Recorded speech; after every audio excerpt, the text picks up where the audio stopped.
नमस्कार। आज की क्लास में हम इंडियन ज्योग्राफी के टॉप 40 क्वेश्चंस को देखने वाले हैं जो कि कई एग्जाम्स में पूछे गए हैं। इसमें जो हम नदी, झील और जलप्रपात के क्वेश्चंस को देखेंगे। देखिए, नदी के क्वेश्चंस को हम और भी देख चुके हैं, लेकिन आज हम नदी के कुछ क्वेश्चंस बचे हुए थे, उसे हम देखेंगे। साथ में झील और जलप्रपात के भी क्वेश्चंस होंगे। तो चलिए हम वीडियो के स्टार्ट करते हैं। हमारे सामने पहला क्वेश्चन है कि भारत में चंद्रा और भागा नदियाँ किस क्षेत्र में बहती हैं? स्पीति घाटी में, लद्दाख में, लाहौल में या कारगिल में? तो इसका आंसर हो जाएगा आपका लाहौल। लाहौल घाटी क्षेत्र में चंद्रा और भागा नदियाँ प्रवाहित होती हैं। ठीक है। नेक्स्ट है आपका कि भारत की निम्नलिखित नदियों में से कौन हिमालय की सभी श्रेणियों को काटती? मीन्स हिमालय की जितनी भी श्रेणी है, हम लोग पढ़ते हैं काराकोरम श्रेणी, लद्दाख, जास्कर श्रेणी, पीर पंजाल वगैरह जो श्रेणी है उसको काटती है। रावी नदी, सतलज, ब्यास या चिनाव? तो इसका आंसर क्या हो जाएगा आपका? सतलज नदी जो है वो हिमालय की श्रेणियों को काटकर गहरे गाज का निर्माण करती है। ठीक है। यह जो नदी है वो हिमालय पार मीन्स ट्रांस हिमालय नदी है। ठीक है। ट्रांस हिमालय क्या होता है, हम सारी चीज़ों को हम देख चुके हैं। ठीक है। उसके बाद नेक्स्ट है आपका निम्नलिखित में से कौन सी एक नदी हिमालय पार नदी है, मीन्स ट्रांस हिमालय नदी है? झेलम, सतलज, गंगा या रावी? तो इसका आंसर क्या हो जाएगा? अभी हमने देखा था सतलज नदी। ये क्या हिमालय पार नदी या ट्रांस हिमालय नदी है? ठीक है। हिमालय पार नदी क्या हो जाएगा, मीन्स ट्रांस हिमालय क्या हो जाएगा? जैसे आप खुद ही देखिए ना, आप जब भी कोई पर्वत देखते हैं, आप पहाड़ देखते हैं, अगर आप कहीं जाते हैं तो आपको सामने का पोर्शन, आपको ये भाग दिखता है, लेकिन इसके पीछे वाला आपको हिस्सा दिखता है क्या? नहीं दिखता। तो जो पीछे का हिस्सा नहीं दिखता है ना, उसे क्या कहते हैं? ट्रांस हिमालय। पर्वत के उस पार जो बोलते हैं ना, पर्वत के उस पार, तो वही उस पार वाला एरिया है। ठीक है। तो वो क्या, अब हिमालय, हमने अपने पर्वत का नाम क्या रखा? हिमालय। तो हिमालय का पार, हिमालय का पार मतलब वो पीछे वाला एरिया। ठीक है। तो सतलज के हिमालय पार वाली नदी है, और हिमालय के पार में जितनी भी श्रेणी है उसको काटते हुए वो बहती है। उसके बाद नेक्स्ट है आपका कि निम्नलिखित में से कौन सी नदियाँ बंगाल की खाड़ी में गिरती हैं?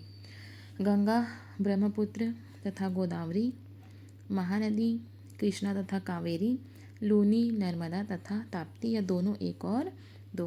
तो इसका आंसर क्या हो जाएगा? दोनों एक और दो में से ये सभी जो नदियाँ हैं वो क्या होती हैं? बंगाल की खाड़ी में गिरती है।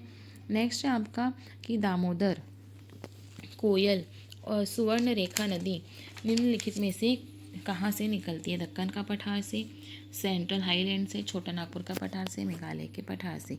तो इसका आंसर क्या हो जाएगा? ये सभी जो नदियाँ हैं वो छोटा नागपुर के पठार से निकलती हैं। नेक्स्ट है आपका कि भारत की निम्नलिखित नदियों में से कौन सी दामोदर नदी की सहायक नहीं है? बराकर, इंद्रावती, जमुनिया या बारकी? तो इसका आंसर क्या हो जाएगा आपका? इंद्रावती। इंद्रावती जो है वो दामोदर नदी की सहायक नदी नहीं है, बाकी नदियाँ हैं। ठीक है। फिर नेक्स्ट है कि दामोदर जिसकी सहायक नदी है वह है गंगा, हुगली, पद्मा या स्वर्णरेखा? तो इसका आंसर क्या हो जाएगा? हुगली। दामोदर किसकी सहायक नदी है? हुगली नदी की सहायक नदी है। ठीक है। उसके बाद आपका नेक्स्ट क्वेश्चन है कि निम्नलिखित में से किस नदी के ऊपरी मार्ग में मीठे जल का परंतु निचले भाग में खारे जल का प्रवाह मिलता है? बराक नदी, लुगनी नदी, घग्गर नदी या उपरोक्त में से कोई नहीं? तो इसका आंसर क्या हो जाएगा आपका? लूनी नदी। लूनी नदी जो कि राजस्थान में बहती है, इसकी क्या होता है कि ऊपरी भाग है मीठे जल का और निचले भाग में खारे जल का जो है प्रवाह मिलता है। ठीक है। क्योंकि ये लवण वाले भाग से होकर बहती है, जब आखिरी आखिरी में क्या होता है, लवण वाले भाग से होकर बहती है, इसलिए इसमें लवणता आ जाती है, इसलिए क्या होता है इसमें खारेपन का हमको खारा जल मिलता है। ठीक है। उसके बाद आपका बिहार का शोक किस नदी को कहा जाता है? घाघरा, गंगा, कोसी, सोन या उपयुक्त में से सोन नदी को? ठीक है। तो किसे कहा जाता है? तो आंसर क्या हो जाएगा? इसे कोसी नदी को बिहार का शोक कहा जाता है। नेक्स्ट है आपका निम्न नदियों में सबसे अधिक नदी पथ परिवर्तन किया है? सोन नदी, गंडक नदी, कोसी नदी या गंगा नदी? तो इसका आंसर हो जाएगा आपका कोसी नदी। इसलिए इसे क्या कहते हैं? बिहार का शोक कहते हैं, नदी परिवर्तन के, नदी के मार्ग में परिवर्तन के कारण। ठीक है। नेक्स्ट है कि निम्नलिखित में से कौन सी नदी का स्रोत हिमनदों से नहीं हुआ है? देखेंगे नदियाँ जनरली हिमनदों से निकलती है, जैसे गंगा नदी। ठीक है। यमुना नदी भी हिमनद से निकलती है। तो किसका नहीं हुआ है बोल रहा है? तो आंसर का ऑप्शन आपका यमुना, अलकनंदा, कोसी और मंदाकिनी। तो आप देखेंगे यमुना, अलकनंदा, मंदाकिनी, ये सब क्या है, उत्तराखंड की नदियाँ जो कि हिमनदों से निकलती है। तो इसका आंसर हो जाएगा आपका कोसी नदी। क्या हो जाएगा, कोसी नदी। कोसी नदी जो है नदियों के संगम से बनी हुई है, ठीक है। तो आंसर हो जाएगा आपका कोसी। नेक्स्ट है महात्मा गांधी सेतु स्थित है बिहार, उत्तर प्रदेश, मध्य प्रदेश, आंध्र प्रदेश। तो महात्मा गांधी सेतु जो है आपका बिहार राज्य में स्थित है। उसके बाद नेक्स्ट है आपका निम्नलिखित में से किस नदी का उद्गम स्थल भारत में नहीं है। ब्यास, चिनाव, रावी और सतलज।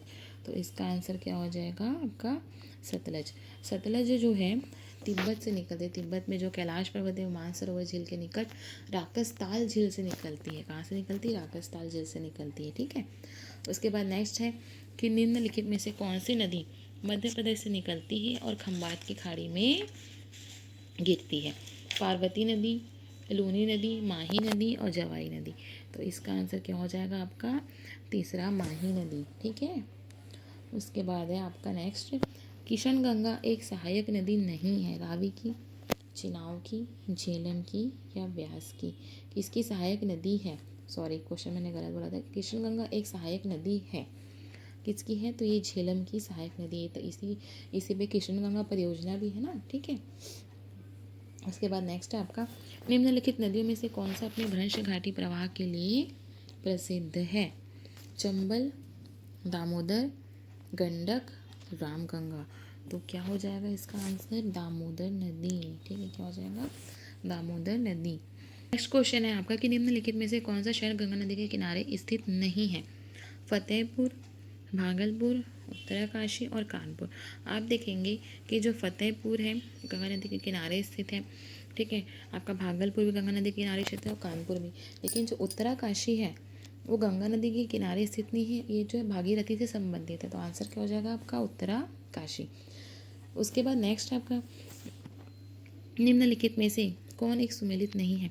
गोरखपुर, राप्ती, लुधियाना, रावी, जबलपुर, नर्मदा या सूरत और ताप्ती। तो गोरखपुर जो है राप्ती नदी के किनारे है। लुधियाना जो है सतलज के किनारे बसा, रावी के किनारे नहीं। तो लुधियाना वाला जो है वो ऑप्शन क्या हो जाएगा आपका गलत हो जाएगा।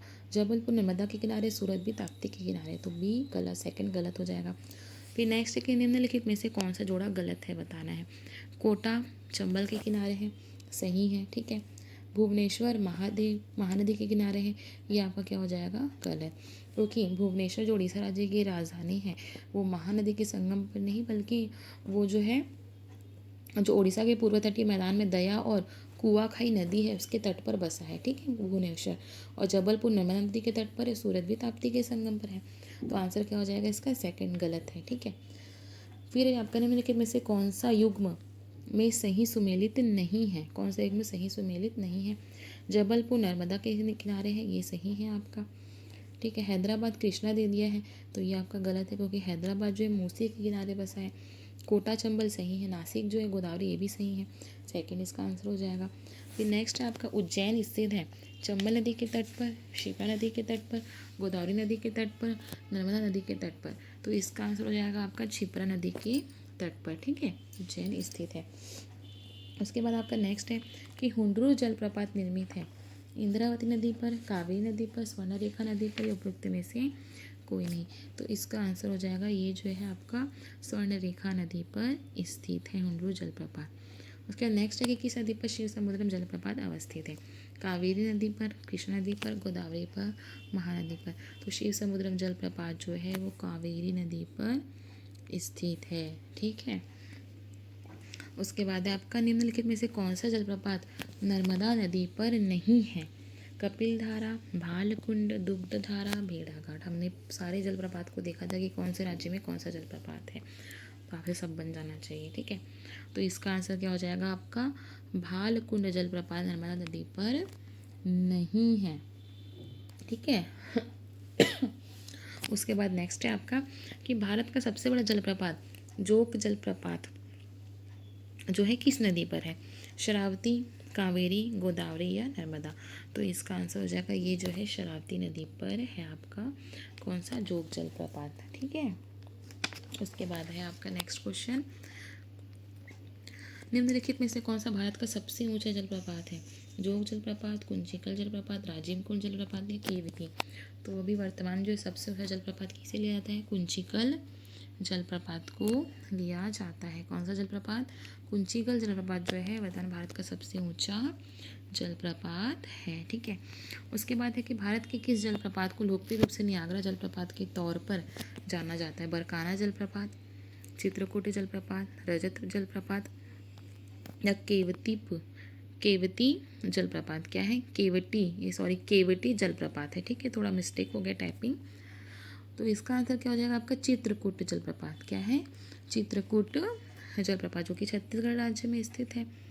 उसके बाद है आपका चित्रकूट जलप्रपात निम्नलिखित में से किस नदी पर स्थित है? यमुना नदी पर, मंदाकिनी नदी पर, इंद्रावती नदी पर या नर्मदा नदी पर। तो इसका आंसर क्या हो जाएगा? ये जो है इंद्रावती नदी पर। इसी नदी की जो सबसे ऊंचा जलप्रपात है, जो सबसे चौड़ा है, वो किस नदी पर है, कौन से राज्य में, ये सारी चीज़ें आपको पता होनी चाहिए। ठीक है। उसके बाद आपका चित्रकूट जलप्रपात स्थित है चित्रकूट में, बस्तर में, जबलपुर में या बांदा में। दो चित्रकूट जलप्रपात जो छत्तीसगढ़ के बस्तर राज्य में स्थित है, बस्तर जिले में स्थित है। ठीक है। उसके बाद है भेड़ा घाट पर कौन सा जलप्रपात स्थित है? धुआंधार जलप्रपात, दुग्धधारा जलप्रपात, कपिलधारा जलप्रपात या चचई जलप्रपात। तो ये हो जाएगा आपका धुआंधार जलप्रपात स्थित है भेड़ा घाट में, एमपी के। ठीक है। नेक्स्ट है कि वेम्बनाड झील है आंध्र प्रदेश में, केरल में, उड़ीसा में या तमिलनाडु में। तो वेम्बनाड झील कहाँ पर है? आपका केरल में है। फिर नेक्स्ट है निम्नलिखित में से कौन सा एक लैगून झील नहीं है? अष्टमुडी झील, चिल्का झील, पेरियार झील या पुलिकट झील। तो इसका आंसर क्या हो जाएगा? जो पेरियार झील है वो एक लैगून झील नहीं है। देखिए लैगून झील क्या होती है कि समुद्र की जो लहरें होती है, जैसे ये मान लीजिए कि ये समुद्र का तट है। ठीक है, ये समुद्र की लहरें। तो समुद्र की लहरें क्या होती है कि जो समुद्र में जो कचरा होता है या अन्य बालू के कण होते हैं या जो चट्टानें होती हैं, जो प्रवाल भित्ति होती है, उनको ला ला के वो ऐसे तट के किनारे ऐसे ही जमा कर देती हैं और वो इस तरह से फिर ऐसे ब्लॉक कर देती है। ठीक है, समुद्र की लहरें। तो समुद्र का पानी इस तरह से अंदर में रुक जाता है, तो ये क्या होता है? झील बन जाता है। ठहरा हुआ पानी जो बड़े लेवल पे होता है, तालाब से भी बहुत बड़े लेवल पे, उसे क्या कहते हैं? झील कहते हैं ना। तो समुद्र की लहरों के द्वारा आप ऐसे बोल सकते हैं कि तटीय समुद्र जल का कुछ भाग बालू, चट्टान, प्रवाल भित्ति के द्वारा जो है मुख्य समुद्र से अलग हो जाता है, तो उसे क्या कहते हैं? उसे ही जो है लैगून झील कहते हैं। क्या कहते हैं? लैगून झील। तो इस तरह से लैगून झील बनती है। ठीक है, तो ये समुद्र साइड ही बनती है। तो पेरियार झील क्या है? एक लैगून झील नहीं है। नेक्स्ट है कि भारतवर्ष में खारे पानी की सबसे बड़ी झील है चिल्का, सांभर, लोनार या वुलर। तो चिल्का झील जो है खारे पानी की सबसे बड़ी झील है, क्या? एक लैगून झील भी है। चिल्का झील जहाँ स्थित है वह कर्नाटक तट, मालाबार तट, कोंकण तट या उत्तरी सरकार तट। तो ये जो है उत्तरी सरकार तट में है, जो कि उड़ीसा राज्य में स्थित है। उड़ीसा और आंध्र प्रदेश में लगा हुआ तट को उत्तरी सरकार तट कहते हैं। ठीक है। उसके बाद आपका नेक्स्ट क्वेश्चन है निम्नलिखित में से भारत के पूर्वी तट पर स्थित सबसे बड़ी झील कौन सी है? पुलिकट झील, चिल्का, कोलेरू या किलीवेली झील। तो इसका आंसर क्या हो जाएगा? चिल्का झील सबसे बड़ी झील है पूर्वी तट पर स्थित। फिर नेक्स्ट है कि निम्नलिखित में से कौन दो भारतीय राज्यों की साझेदारी वाली झील है? चिल्का झील, कोलेरू झील, लोनार झील और पुलिकट झील। तो इसका आंसर क्या हो जाएगा? इसका आंसर हो जाएगा आपका पुलिकट झील। ये जो है आपका आंध्र प्रदेश और तमिलनाडु की सीमा पर स्थित है। निम्नलिखित में से कौन सम्मिलित नहीं है? वेम्बनाड झील केरल, बिल्कुल सही है। लोकटक झील मेघालय, ये गलत है क्योंकि लोकटक झील कहाँ पर है? आपका मणिपुर में है। डल झील कश्मीर, ये भी सही है। पुलिकट झील आंध्र प्रदेश तमिलनाडु की सीमा पर, ये भी सही है। तो सेकंड इसका आंसर हो जाएगा। नेक्स्ट है कयाल क्या है? नेक्स्ट क्या है आपका? कयाल क्या है? ठीक है, तराई मैदान, गंगा डेल्टा, दक्कन पठार की रेगड़ या केरल की लैगून। तो जो केरल में जो लैगून झील होती है उसे क्या कहते हैं? वहाँ के लोग उसे कयाल कहते हैं। क्या कहते हैं? कयाल कहते हैं। नेक्स्ट है निम्नलिखित में से कौन सी एक कृत्रिम झील है? कोडाईकनाल, कोलेरू झील, नैनीताल या रेणुका। तो कृत्रिम झील कौन सी है आपकी? कोडाईकनाल झील जो है ताजे जल की एक मानव निर्मित झील है, इसे कृत्रिम झील बोलते हैं, मानव निर्मित झील को। निम्नलिखित में से कौन भारत की सबसे बड़ी मीठे पानी की झील है? कोलेरू झील, वुलर झील, नल सरोवर, सांभर झील। तो इसका आंसर क्या हो जाएगा? वुलर झील। क्या हो जाएगा? वुलर झील मीठे पानी की सबसे बड़ी झील है। ठीक है, तो यहाँ पर जो हमारे 40 क्वेश्चंस कंप्लीट होते हैं। आई होप आपको मेरा वीडियो पसंद आया, और complete Indian geography, world geography पढ़ना चाहते हैं, साथ में क्वेश्चंस भी सॉल्व करना चाहते हैं, तो प्लीज़ मेरे चैनल को लाइक, शेयर एंड सब्सक्राइब जरूर कीजिएगा। धन्यवाद।